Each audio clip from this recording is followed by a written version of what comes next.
How do you get clear on your purpose? Let's be real. We don't know how long we've got to live.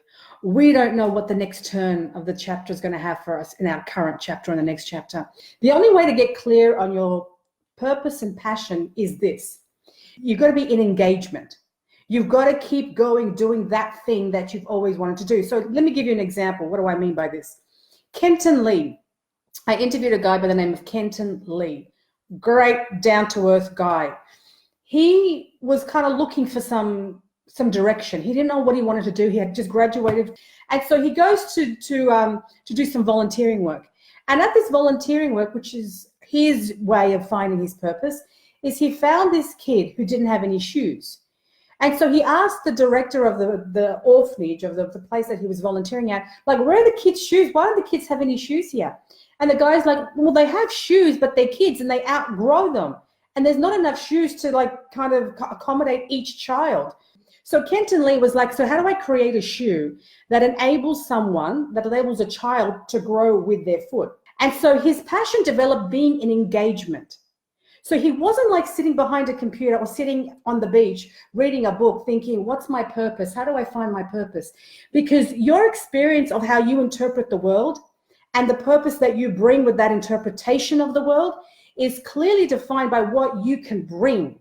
In the engagement of what you love naturally, what your biggest calling is going to come out to you. Liz Volpe, who I interviewed on The Passion, she had a marketing agency in Australia. And then one day she's like, I need a bigger purpose. I need to do something that's going to really add to my life and add to the value of the greater good and, all that yummy stuff. She goes to Cambodia and she realizes in Cambodia, like when Pol Pot was there, who was the dictator ruling the land of Cambodia, he killed everybody who was educated. Even if you wore reading glasses, he killed you because you could be educated.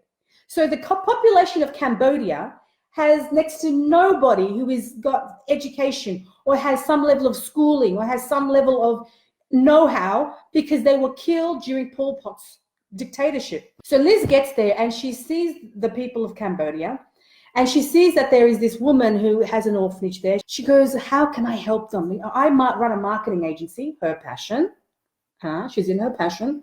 I run a marketing agency. How can I possibly add value? How can I possibly give back? And so she said, if I could teach these kids in Cambodia, I mean, I can't open a school there, but if I can teach them how to be a marketer, because I have a marketing agency, if I can teach them how to be a marketer, then they can take a pen and learn to sell that. They can take anything and sell it and derive income, support their families.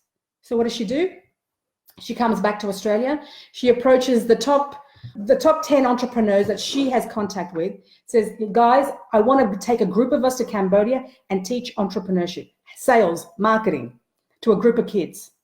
And the project's called Dare to Dream. So that's what she did. She took a bunch of them, flew out to Cambodia, and now she teaches kids in Cambodia how to sell and market anything. Like they could take their grandmother's cooking and learn how to sell and market that so they can make money and help the family.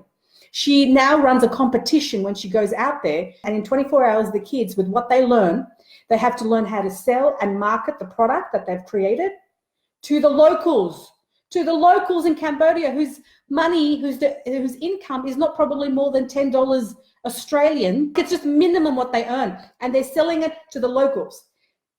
If they can sell their product or service to locals who have nothing anyway, can you imagine what they can do if they go on Amazon and approach an American market or an Australian market? So purpose, clarity of purpose comes from just engaging in that thing that you love to do. And as you engage in that thing that you love to do called your passion, your greater calling, the greater good that you want to distribute in the world, in your community, in your home, will now reveal itself to you. The actual mission, the purpose becomes clearer. And by the way, just like your passion evolves, so too does your purpose. The quickest way to explain it at any point in time, yes, you can read a book. Yes, you can go watch a YouTube video. Yes, you can get motivated by me speaking to you right now. Yes, you can go for a nice walk in the woods, in the forest, and the outdoors and get inspired. You can do all of that. Nothing's wrong. But the greatest shortcut to your purpose is when you are engaged in that thing that you love to do and you let that play out. Because when you're in the zone, when you're doing what you love to do, you want to get more of it. You want to give more of it. And that purpose then reveals itself. Go listen to the podcast. Like, go listen to the Unbox Your Gift podcast. You will listen to other people's stories of how they found that aha moment. As you're going through that passion process of what you love to do, as your soul is being ignited, as that thing is lighting you up, the revelation of what your purpose is, how you take that thing that lights you up and deliver it to the greater good, is going to just come out naturally. But it's in the engagement of your passion that your purpose is revealed. It is true today. It was true 200 years ago. It was true 1,000 years ago. It will always be true.